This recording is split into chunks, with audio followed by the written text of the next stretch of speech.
Sabe isso que está acontecendo com você? Deus está fazendo uma situação chegar, uma situação que conflita tudo que você acredita, que peneira, machuca, para você parar de bater no peito e confiar em você, para começar a confiar nele. A esperança não está no seu dinheiro, no seu recurso, na sua família.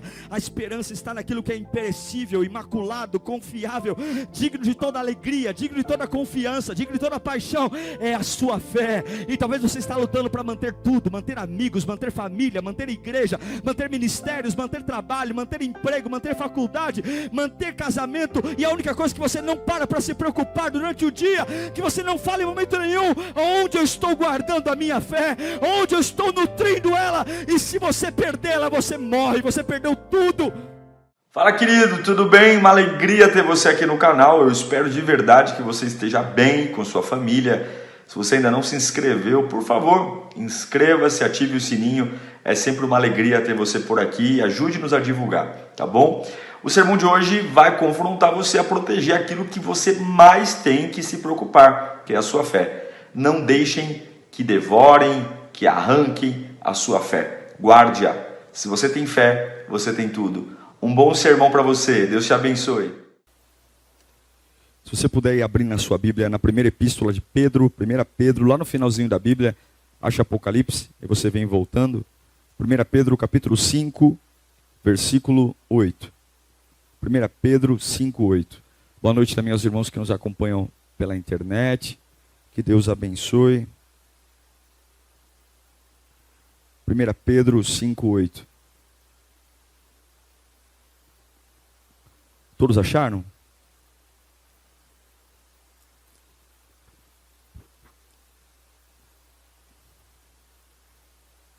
Eu tenho sempre a sensação, como pastor, eu gosto de estar num lugar agradável.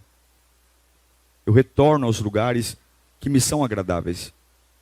Tem lugares que a gente vai por emergências da vida, como por exemplo um hospital. Um hospital é um lugar necessário, mas você não vai porque você quer, você vai porque você precisa, certo? Ninguém tira o dia: eu vou passar no hospital hoje. Mas por quê?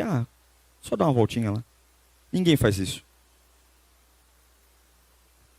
Tem lugares na nossa vida que são agradáveis, e tem lugar na nossa vida que são necessários. Ambos os lugares são visitados. E o que muda um para o outro é o meu coração. Para algumas pessoas, a igreja sempre vai ser um hospital. Sempre vai ser um lugar mais necessário do que agradável. É como se fosse o meu pronto-socorro. Eu vou porque eu não aguento mais. Eu vou porque eu estou no limite. Eu estou indo porque se eu não for, se Deus não falar comigo, eu vou sucumbir, eu vou morrer. Durante muito tempo na minha vida, a igreja foi um hospital. Um lugar de necessidade. Hoje não. Hoje a igreja, a casa de Deus, é um lugar agradável. É um lugar que eu não venho porque preciso, mesmo precisando. Mas o topo da minha motivação é porque eu amo estar aqui. Só que tem um problema. Todo lugar agradável é um lugar que me deixa relaxado, despreocupado. Porque eu quero muito desfrutar e eu posso esquecer, por exemplo, que eu corro perigo. Ninguém entra num shopping center pensando num atentado terrorista. Ninguém entra num shopping esperando que vai entrar um maníaco com uma arma e matar alguém. Você pode esperar isso se você entrar num presídio. Se você for num beco onde existem criminosos. Mas todo shopping, mesmo sendo um lugar agradável, ele não abre mão de ter seguranças, saídas de emergência, medidas anti-terrorismo. Porque que pese o shopping foi feito para ser um lugar familiar e agradável, nenhum dono de shopping é inocente o suficiente para acreditar que tudo sempre vai estar bem. A igreja, por exemplo, é um lugar agradável. Aí algumas pessoas falam assim: pastor Diego, por que fica uma pessoa andando com você? Porque você é estrela? Não, não é porque eu sou estrela. Porque por 2 vezes já tentaram entrar na minha sala e me assaltar dentro da igreja. Pessoas que eu recebi para atender. E na hora, depois que o obreiro desceu, a pessoa sacou a arma e tentou fazer alguma coisa. Seguindo minha esposa até o carro, por exemplo, com a minha filha. É um lugar agradável. Mas não é porque é um lugar agradável que eu posso relaxar. Esse é o nosso problema. A nossa casa, a nossa vida espiritual começa a se tornar agradável. E a gente esquece das lutas e não se protege mais.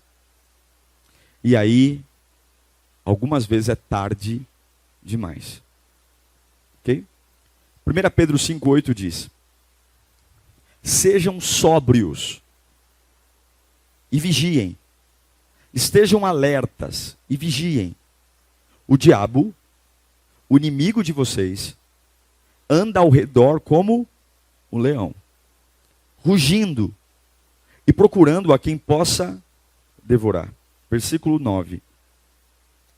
Resistam-lhe, permanecendo firmes na fé, sabendo que os irmãos que vocês têm em todo o mundo estão passando pelos mesmos sofrimentos.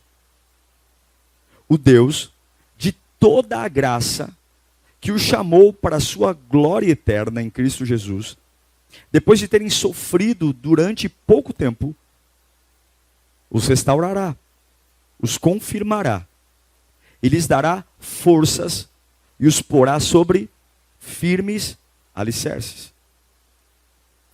Versículo 10. Já fomos os 10? Já. Então oremos. Feche os olhos, Senhor. Feche os olhos, Senhor. Feche os olhos, irmão. Pai, obrigado por essa noite. Dá-nos uma noite especial na Tua presença. Que possamos ouvir Tua voz e sermos preenchidos por ela. Que o nosso coração se alegre em perceber que o Senhor está aqui. E que nós seremos transformados nessa reunião. Em nome de Jesus. Amém. Esse texto de Pedro é um alerta. Que mesmo que lugares para nós sejam lugares agradáveis, a gente não pode se dar o trabalho ou se dar o luxo de simplesmente relaxar. Ele diz que a gente deve ser sóbrio e vigilante, porque o diabo ele está sempre rondando. E ele poderia usar várias conotações de animais para representar o diabo, e ele vai usar a figura do leão. Dizer que o diabo ele anda em redor como um leão. Eu não sei se você já viu um leão caçando, mas o leão normalmente ele não é mais veloz do que os animais que ele caça. Os antílopes, os búfalos, as zebras, são animais que têm uma tração muito maior do que o leão. O leão não é um animal marcado pela velocidade, mas é marcado pela força. Então ele tem um tiro curto, rápido, mas ele se cansa mais facilmente. Então qual é a estratégia do leão? A estratégia dele é ficar abaixado, como todo felino faz isso, né? Quem tem gatos já viu um gato fazendo isso. Ele se abaixa e se camufla, porque ele espera o momento certo para dar o bote, porque ele sabe que não é tão rápido quanto aqueles pelas quais ele está caçando. E Deus diz que o diabo, ele trabalha como um leão. Ele se abaixa, ele se camufla num ambiente que aparentemente para mim está sob controle, e sem ser notado ou sem assustar a presença, eu fico tranquilamente comendo como uma zebra, como um antílope. E quando me sinto vulnerável diante da debandada dos problemas, eu não me preparei para aquele ataque. E aí ele ataca. É complicado porque nós sabemos o que um leão come. O leão come carne. Mas o que esse leão que Pedro está falando come? O que ele come? O que ele sorrateiramente devora? Não é músculo, não é carne, não é osso, não é pele. Na verdade, Pedro está falando que esse leão se alimenta de fé.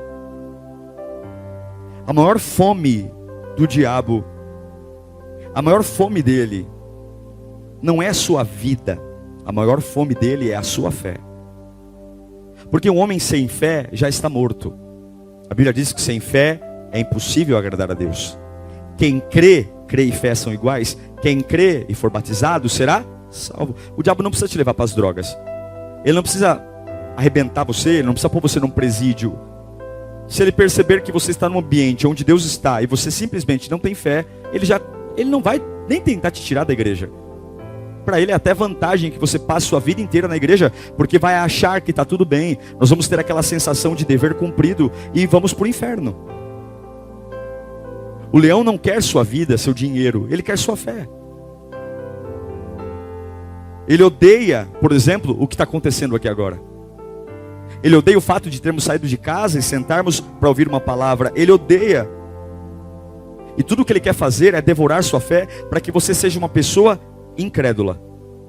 Tudo fique muito difícil, tudo fique muito complexo, se torna uma pessoa metódica, uma pessoa que tudo quer entender antes para crer, é como a ciência, uma pessoa difícil de ser bem resolvida. A vida não tem nada dando certo, mas eu me torno uma pessoa metódica em relação a Deus, crítica, o tempo inteiro fico colocando dúvidas, porque ele está comendo a sua fé. Comendo.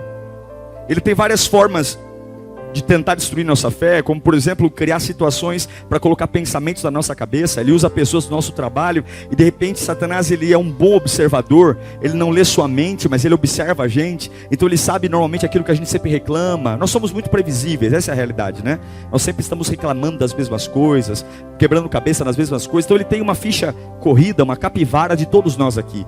Então ele sabe quais são os lugares que mais nos desestabilizam, os lugares que mais deixam a gente furiosos. Então ele sabe que não pode mexer na minha mente, mas ele pode usar pessoas para me condicionar a fazer aquilo que ele quer. Então ele vai levantar pessoas do meu trabalho, pessoas até mesmo na igreja, ou pessoas da minha família, para tentar o tempo inteiro colocar pensamentos que façam eu duvidar daquilo que Deus pode fazer. Satanás tem uma fome, como o leão que ruge pela sua fé. Pessoas que eu tive a tristeza de conversar por esses dias com um amigo. Trabalhamos juntos há muito tempo atrás, e ele era cristão de uma igreja pentecostal tradicional, Assembleia de Deus, um homem que rodava no mistério, né? Ele, era até meio chato falar com ele, de tão santo que parecia ser, e hoje ele tratava tudo aquilo que ele viveu em Deus como ridículo. Dizia, nossa, como eu me prestei a esse papel, de fazer aquilo, cantar daquele jeito, tocar daquele jeito, como que eu me prestei aquele papel de ser aquela pessoa, porque é exatamente isso. Se você não cuidar da sua fé, o diabo vai tentar mostrar que tudo que você um dia entregou para Deus foi um papelão, foi ridículo, não valeu a pena, que você só perdeu tempo. Como por exemplo, levantar as mãos, chorar na presença de Deus, vir à igreja, entregar seu dízimo, sua oferta. Ele começa a fazer você duvidar a partir de tudo. Tudo eu começo a duvidar. Tudo começa a se tornar um ponto de questão. Tudo eu preciso de uma polêmica. Tudo. E é muito provável que quando isso acontecer, ele vai parar de te atormentar. Quando eu chego num nível, preste atenção nisso.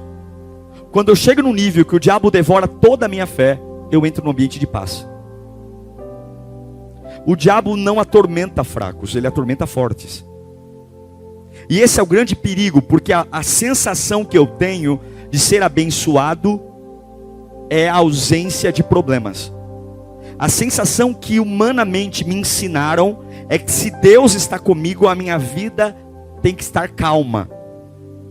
E o reino de Deus é o oposto. Jesus diz que quanto mais eu o servir, mais adversidades eu terei. Então quando Satanás ele come toda a minha fé, é muito provável que as pessoas parem de brigar comigo. É muito provável que na minha casa comece a ter uma pequena harmonia, porque eu sou uma pessoa inofensiva. Em Lucas capítulo 22, versículo 31, olha esse texto. Jesus conversando com o apóstolo Pedro, até então Simão. Simão, Simão, Satanás pediu vocês para peneirá-los como trigo. Jesus não fala que impediu. Jesus fala, mas eu orei por você, para que a sua fé não desfaleça. E olha que porrada, hein? E quando você se converter, porque ainda não é. E quando você se converter, aí sim, por favor, fortaleça seus irmãos. Mas ele respondeu, é o que a gente pensa: eu estou pronto. Estou pronto. Eu estou pronto para ir contigo até a prisão, até a morte. Jesus fala o quê? Eu lhes digo, Pedro, que antes que o galo cante hoje, 3 vezes você me negará, dizendo que não me conhece. Jesus chama os discípulos e reúne todos eles, mas o foco era Pedro. Pedro era um discípulo que, quando Jesus chamou, já tinha uma idade um pouco avançada para começar o ministério. Pedro já devia ter por volta de 45 a 46 anos, já era um homem feito, já era casado, tinha até sogra. Não, se era casado tinha que ter sogra, né? Ninguém nasce de chocadeira. Casado. E agora Jesus olha para Pedro e fala assim: tem algo para vir, Pedro. E o diabo pediu você. Algumas coisas eu aprendo aqui. A primeira é que o diabo tem acesso ao céu. Se o diabo tem acesso ao céu, quem dirá a igreja e quem dirá a sua casa, hein? Se o diabo tem acesso ao céu, quem dirá a nossa casa e quem dirá a nossa igreja? Jesus diz, ó, Pedro, o diabo foi até lá e pediu você. E pediu para peneirar você. Para que serve uma peneira? Uma peneira serve para você separar coisas. Você joga algo que tem uma consistência só, e você vai peneirando e fica algo em cima da peneira e fica algo embaixo da peneira. A peneira serve para peneirar, para tirar, separar, segregar duas coisas que estão misturadas, mas não devem estar misturadas. Qual é o único interesse do diabo em peneirar alguém? A maior fome do diabo é a fé. Quando Jesus diz, Pedro, o diabo pediu você para peneirar, Jesus está dizendo, Pedro, o diabo quer separar você da sua fé. Na parte de cima da peneira fica a fé, embaixo fica o Pedro. Ou na parte de cima o Pedro, embaixo a fé. O diabo pediu você para peneirar. E o que eu acho muito interessante nesse texto é que Jesus não fala assim, ó, eu repreendi o diabo e ele não vai fazer isso. Jesus diz assim, eu orei por você. Em outras palavras, ele está dizendo, eu não vou impedir que ele te peneire. Peneirar significa agitar, sacudir. Peneirar significa, de algumas formas, arrancar aquilo que eu acredito, mexer com as minhas convicções. E Jesus está dizendo, o diabo pediu você, Pedro. E eu estou orando por você. E quando você se converter? Por que Jesus permite a peneira? Porque ainda não há uma conversão. Por que Jesus permite a peneira? Porque ainda não há uma fé que vale a pena. Jesus olha para Pedro e diz assim, ele quer peneirar você como se peneira o trigo. Como que isso se parece? Se parece com uma força que vai tentar arrancar de Pedro tudo aquilo que ele acredita, empurrando a fé para fora da vida de Pedro. Mais ou menos com o que aconteceu com Jó. O diabo também foi até o céu e pediu para peneirar a Jó. E na peneira arrancou a família, na peneira arrancou os filhos, arrancou o dinheiro. A única coisa que o diabo não conseguiu peneirar em Jó foi a sua fé. Ao ponto de Jó dizer uma das coisas mais fantásticas, dizendo, olha para a mulher que está endoidando, eu vim nu para esse mundo e não voltarei para lá, o Senhor deu, o Senhor tomou, bendito seja o nome do Senhor. A peneira, Jó passou pela peneira. Ficou doente, perdeu. E no caso de Pedro, Jesus está dizendo, olha, ele quer você também, Pedro. E eu tenho orado para que você não desfaleça. O diabo está pedindo você, e eu tenho orado para que você não desfaleça. E Jesus diz, quando você se converter, ele não diz se você se converter, ele fala quando, há uma certeza. Jesus nunca vai permitir uma peneira se ele tiver dúvida que isso é maior que você. Jesus nunca vai permitir um saculejo se ele tiver certeza que esse saculejo vai matar você. É por isso que ele fala, quando você se converter. Há uma certeza que se o diabo peneirar Pedro, já foi medido o tamanho da peneira, já foi medida a estrutura de Pedro. E aí Jesus está dizendo, a peneira vai vir, e quando você se converter, você vai falar do meu nome para os teus irmãos, você vai contar para todo mundo. Nenhuma peneira vem se não houver a certeza de que e você pode lidar com isso. É interessante perceber que a peneira vem antes da traição. E antes da traição, Pedro está autoconfiante. Pedro diz assim, não, Senhor, eu não vou desviar, eu estou contigo até o fim. E Jesus olha na cara dele e fala assim, ó, tudo bem, vamos fazer um negócio aqui. Um negócio parecido com o que eu fiz com Jó. Essa noite aqui vai acontecer alguma coisa, Pedro. Vamos ver o que vai acontecer. Mas eu estou orando para que você não fale. E Jesus diz, antes que o galo cante, por 3 vezes, você vai me negar. Ele nega? Ele nega? Ele nega. 3 vezes. Por 3 vezes, perguntaram para ele, você acredita em Jesus? Acreditar não é fé? Por 3 vezes, você acredita em Jesus? O que ele fala? Não. Você conhece Jesus? Não. Mas eu te vi com ele, você se parece com ele, eu já te vi com ele. Não, nunca vi ele. Por 3 vezes passou uma peneira, e essa peneira tentou arrancar de Pedro a confissão de que ele confiava em Jesus. Por 3 vezes passou a peneira para tentar arrancar de Pedro a convicção de que Jesus era o Deus da vida dele.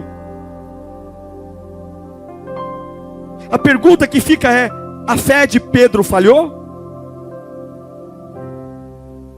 Talvez a resposta que nós vamos dar, sim, pastor. Falhou, afinal de contas ele negou Jesus por 3 vezes. Ele disse, eu não conheço 1 vez, eu não conheço 2 vezes, e eu não conheço 3 vezes. Mas Jesus disse, antes dele negar, quando você se converter. Jesus já tinha dito a Pedro que ele seria uma rocha, e que sobre ele, que é Jesus e Pedro, a igreja seria fundada. Eu acho que a fé de Pedro falhou, mas a fé de Pedro não falhou completamente. A fé falhou, mas não completamente. Eu sei que tem algo em nós falhando, mas não completamente. Eu sei que talvez na sua fé em Deus, alguma coisa pode estar duvidando, como até Pedro por 3 vezes, mas não completamente. Falharemos hoje provavelmente, amanhã provavelmente, mas de alguma forma a fé nunca vai falhar completamente. Mas é isso que o diabo quer que você pense, que quando a sua fé falhou ou falhar, que você falhou completamente e que não existe nenhuma possibilidade de se erguer, que não existe nenhuma possibilidade de retomar o fôlego, a paixão que você tinha, porque afinal de contas por 3 vezes eu disse que não conhecia. Mas há algo que o diabo não conta, que você vai ouvir aqui nesse sermão hoje. Tem algo que o diabo vai dar gritos desesperados do inferno, porque você está ouvindo isso aqui agora.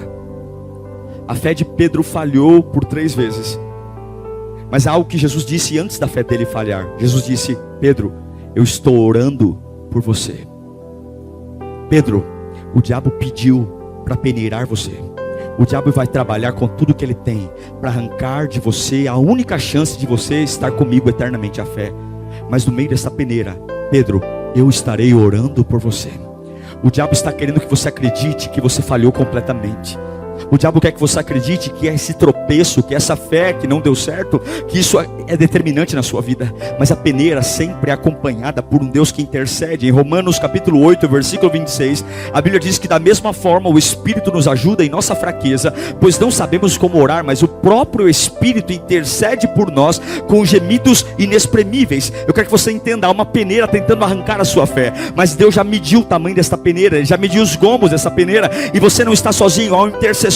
E essa peneira é necessária, porque eu preciso entender que eu tenho que me converter. Há uma conversão necessária, e não vem na paz, vem na guerra. Há uma conversão, eu preciso amadurecer, eu preciso ter uma nova envergadura, e essa peneira vai levar para mim para uma realidade. A realidade é que antes da peneira, Pedro batia no peito e dizia: eu sou convertido, eu sou convertido, eu sou convertido. E depois da peneira tinha um Pedro humilhado dizendo: eu não sou nada, eu não sou nada. E Deus não tem compromisso com aqueles que se exaltam, Deus não tem compromisso com aqueles que batem no peito e ficam propagandeando o seu tamanho, sua fé. Deus tem compromisso para aqueles que curvam a cabeça e dizem: eu não consigo andar sem ti, Senhor. A peneira deixou Pedro pequenininho, a peneira deixou Pedro humilhado, a peneira deixou Pedro dizendo: eu não sirvo, eu não presto. Mas é esse coração que Deus deseja. Humilhai-vos diante das potentes mãos do Senhor, e Ele vos exaltará. Antes da peneira ele era autossuficiente, antes da peneira ele bateu no peito e disse: eu estou contigo, Senhor, até a morte. E estava coisa nenhuma, a peneira doída, a peneira sofrida, mas a peneira traz a grande realidade de quem eu sou. Mas no meio de todo esse solavanco, eu quero que você lembre-se: Jesus está orando por você, Jesus está orando por você à destra de Deus Pai, intercedendo. E por conta de Cristo, você pode falhar uma vez, mas não vai falhar completamente. Você pode falhar duas vezes, mas não vai falhar completamente. Você pode ter até desviado, mas não vai falhar completamente. Você pode até ter trocado os pés pelas mãos, mas nunca vai falhar completamente, porque há alguém intercedendo por você, há alguém orando por você. Em 1 Pedro, o Pedro que negou 3 vezes escreveu essa carta. Em 1 Pedro capítulo 1 versículo 5, Pedro vai dizer que mediante a fé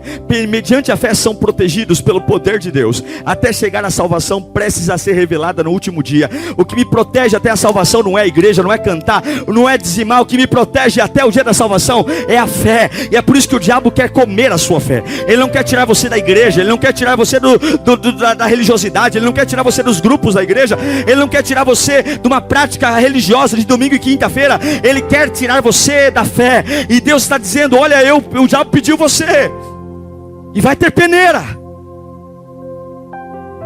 mas não perca a sua fé. Estou orando por você. Talvez alguns aqui estão sendo duramente peneirados. A fé está quase vazando pelos gomos da peneira. Existe uma fome terrível por devorar a sua vida. E por mais que eu e você tenhamos construído um conto de fadas na família, no trabalho, aquela vida maravilhosa de lazer, shopping, parque, onde todo esse entretenimento tira de mim a sensação de que eu estou em batalha espiritual, e há um leão, como um leão correndo e tentando me devorar. Por mais que o dinheiro me faça os shoppings, as luzes, as músicas natalinas, por mais que as compras, o comércio, por mais que todas essas viagens me dê a sensação de que está tudo bem, eu não posso esquecer que há alguém tentando comer e devorar a minha fé, porque sabe que é isso que me levará para o inferno. Uma fé que vai fazer vazar tudo, ao ponto de falar: não tem mais sentido orar. Como é triste ouvir isso de uma pessoa. Pastor, para mim a oração e nada é a mesma coisa. Pastor, as músicas, o louvor, isso não me toca mais. E tem pessoas que falam isso até com orgulho. Pastor, ir para a igreja, não sinto vontade nenhuma.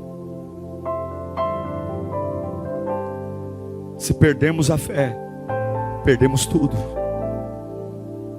Se perdermos a fé, perdemos tudo. Se você perder a sua fé, você perdeu tudo. Não resta mais nada. Nada. É por isso que o apóstolo Pedro nos diz em 1 Pedro 1:3: bendito seja o Deus Pai de nosso Senhor Jesus Cristo, conforme sua grande misericórdia, Ele nos regenerou para uma esperança viva, por meio da ressurreição de Jesus Cristo, para uma herança que jamais poderá perecer, macular-se ou perder o seu valor. Herança guardada nos céus para vocês, que mediante a fé são protegidos pelo poder de Deus. Sem fé a esperança é desprotegida. Sem fé você não vai ter força para fazer nada. A igreja vai estar cheia de cientistas, críticos, estudiosos, mas poucos capazes de se derramar no altar de Deus. Uma igreja cheia de professores, doutores, mestres, Homens cheios de opinião, mulheres cheias de opinião, cada um lutando para fazer sua vontade prevalecer, cada um lutando para fazer o seu gosto prevalecer, quando na realidade deixamos ser uma igreja porque nos torna uma igreja, é proteger a fé. É a fé. É a fé. Nenhuma igreja é capaz de te regenerar, meu irmão. Pode mudar de igreja quantas vezes for. Só uma experiência profunda através da fé é capaz de levar você a ter uma nova vida. Só uma experiência profunda através da fé em Cristo Jesus é capaz de restaurar os seus sonhos. Só uma fé profunda em Cristo Jesus é capaz de potencializar a sua mente para você acreditar no impossível. Só uma fé profunda em nome de Jesus. Pedro aqui está falando de esperança. Sabe quem é esse Pedro? É esse Pedro que negou Jesus 3 vezes. Mas porque Jesus estava orando, se levantou como um apóstolo tremendo e escreveu 2 epístolas. Há 2 livros aqui na Bíblia, escrita por esse homem que falhou. Há livros aqui na Bíblia, escrita por esse homem que falhou 3 vezes. Um apóstolo que pregou e por conta dele, o evangelho foi propagado em vários lugares do mundo. Um homem que se ergueu porque ele soube guardar a sua fé. Falhou uma vez, sim. Falhou 2 vezes, sim, mas não falhou completamente. Porque alguém orando, o diabo quer que você coloque um ponto final naquilo que um dia você creu.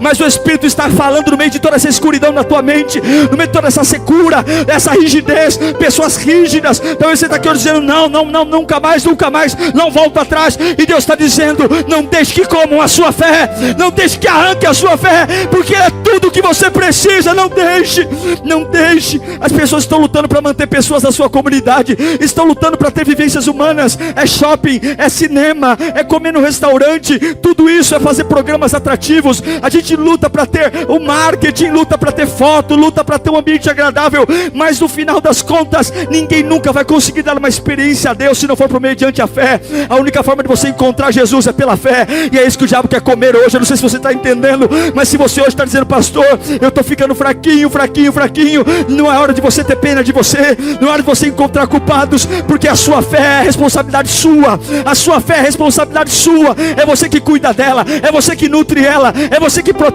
ela. Guardamos joias no cofre, guardamos dinheiro no banco e deixamos nossa fé exposta em mesas onde qualquer um toca, onde as pessoas tocam. Guardamos o carro na garagem, guardamos tudo em lugares apropriados para que se conserve. Mas a minha fé está na mão das pessoas, a minha fé está na mão do médico, a minha fé está na mão do que as pessoas podem fazer por mim, a minha fé está na mão dos sagrados, os tapinhas nos ombros. E Jesus está dizendo, ei Pedro, o diabo quer peneirar você, eu estou orando para que você suporte e para que você se converta. Sabe isso que está acontecendo com você? Deus está fazendo uma situação chegar, uma situação que conflita tudo que você acredita, que peneira, machuca, para você parar de bater no peito e confiar em você, para começar a confiar nele. A esperança não está no seu dinheiro, no seu recurso, na sua família. A esperança está naquilo que é imperecível, imaculado, confiável, digno de toda alegria, digno de toda confiança, digno de toda paixão. É a sua fé. E talvez você está lutando para manter tudo, manter amigos, manter família, manter igreja,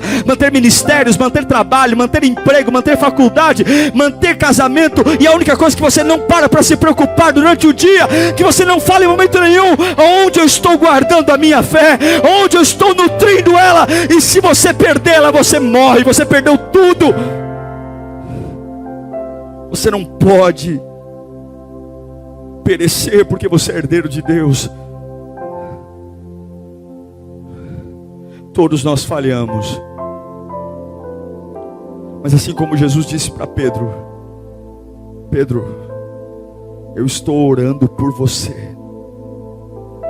Se você estiver preocupado, pensando em todo o sofrimento vindouro, Ele diz com toda a firmeza, eu estou orando por você e eu vou guardar a sua fé. Irmãos, isso me encoraja tanto.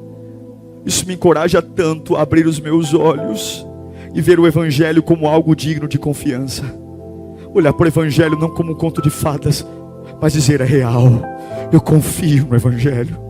Não é só um livro que me dá umas palavras bonitas, mas eu confio no poder do Evangelho. Eu confio que o diabo se prostra. Eu confio realmente que o mar se abriu. Eu confio mesmo que ele nasceu numa manjedoura e resgatou toda a humanidade. Isso me deixa tão animado, porque se eu creio no Evangelho, eu sempre serei capaz de continuar, mesmo depois de derrapadas, mesmo depois de quebrar a minha cara. Você tem que encontrar a alegria no maior tesouro que existe. que é a sua fé. Aprender a exaltar.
You stepping slow like you own the room. Red on your mouth, sharp like a bloom. I talk too smooth, you laugh too fast. Every little glance hits like glass. Move that waist and turn away. Say my name, then make me wait. One more look and I'm gone. Burning up all night long. Calle de fuego, you got me now. Calle de fuego, don't back out. Calle de fuego, pull me in. Calle de fuego, let it begin. I keep my cool, but you know it's fake. One hand on the glass, one heart awake. You spin me around and walk off clean like I'm not caught in your machine. I should leave, but I stay too near. Your heels on stone sound like the dead. That waist and turn away. Say my name, then make me wait.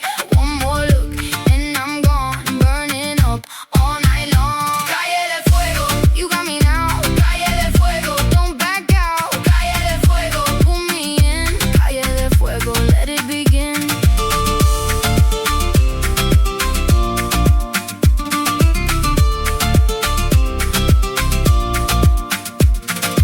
Hands in the air, then down to my chest. You touch my nerve, I felt my chest. We circle close, no need to speak. Your eyes say more than words could keep. Calle de fuego, you got me now. Calle de fuego, don't back out. Calle de fuego, pull me in. Calle de fuego, let it begin. Calle de fuego, we burn, we glow. Calle de fuego, don't let go.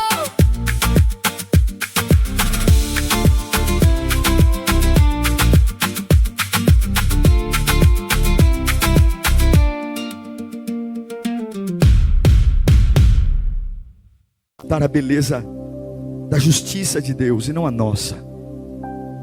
Nós exaltamos a justiça do homem. Olha que interessante. Quando aquela mulher foi pega em adultério e arrastada, todos aqueles homens sabiam de cor a lei de Moisés. Dizia: toda pessoa que foi pega em adultério deve ser apedrejada. Arrastam aquela mulher porque acham que estavam sendo justos. Agora, é justo aquela mulher ser apedrejada sozinha? Cadê o homem? Alguém comete ato de adultério sozinho? A justiça do homem só tem ódio, raiva. Mas a justiça do homem nunca é justa. Eles queriam que Jesus fizesse justiça e eles estavam sendo injustos. Porque se era para apedrejar, tinha que apedrejar quem? Os dois. E cadê o homem? Não se fala do homem. Só está a mulher ali, jogada no chão, seminua. Pensa um pouco. Talvez esse desespero, esse vazio, não é por causa das pessoas. Porque pessoas sempre serão pessoas. As decepções que você teve com as pessoas hoje, daqui a 20 anos, quando você estiver com outro corpo, você vai continuar tendo as mesmas decepções. As tristezas que você teve com alguém, daqui a 30 anos, quando você já tiver com uma voz diferente, você vai continuar encontrando pessoas que fazem a mesma coisa. Portanto, sua alegria não está em quem está à sua volta. Você não pode ser tão ingênuo em querer ter um ambiente agradável e seguro, porque nenhum ambiente é agradável e seguro feito por pessoas imperfeitas. Pense um pouco. Satanás está com os dentes para fora para comer a sua fé. E sabe o que é o pior? Alguns estão deixando o diabo mastigar tranquilamente. E o pior, ainda tem aleluias em suas bocas e glórias a Deus. Me lembrei de uma passagem. A gente vive uma fase hoje, eu estava vendo a questão do Rodrigo Faro, que fez aquele negócio do programa dele, no quadro de homenagem ao Gugu, e ele falou da audiência. E eu fiquei observando a ferocidade das pessoas. Como as pessoas são cruéis. Como o ser humano é terrível. Não há empatia, não há respeito. O que eu sinto, o que eu acho é lei. E massacra. Uma coisa é uma falha. Uma outra coisa é você adjetivar e deixar a mente vagar. Tantas coisas esse camarada está ouvindo. A multidão faz isso. A multidão coloca pessoas para levantar as mãos sem nem saber por quê. Tem pessoas que começaram a xingar o Rodrigo Faro e nem sabem por quê. Só viram lá nos comentários xingamento. Então já que estão xingando, eu vou junto. Não seja movido pela multidão, não. Tenha opinião própria. Escolha por você mesmo. Não deixa a massa te levar. Porque a sua fé é responsabilidade sua. Levante as mãos, não porque todo mundo levanta. Levante as mãos porque você tem consciência que levantar as mãos é se render a Deus. Não feche o olho para orar porque está todo mundo orando. Feche o olho para orar porque você quer ter um encontro com Deus. Não venha para a igreja porque a sua turma vem. Venha para a igreja porque você tem um compromisso com Deus. Em Apocalipse 5:5, e aqui encerramos, diz: então um dos anciões me disse: não chores. Nós começamos lendo que o diabo ruge como um leão. Ele só se parece, mas você serve o leão verdadeiro. Não chore. Eis que o leão da tribo de Judá, a raiz de Davi, venceu para abrir o livro e os seus 7 selos. Sabe o que é o livro? O livro é o compromisso que ele tem com você, da sua salvação eterna. Só existe um digno de declarar a toda a humanidade que você foi comprado e lavado pelo sangue do Cordeiro.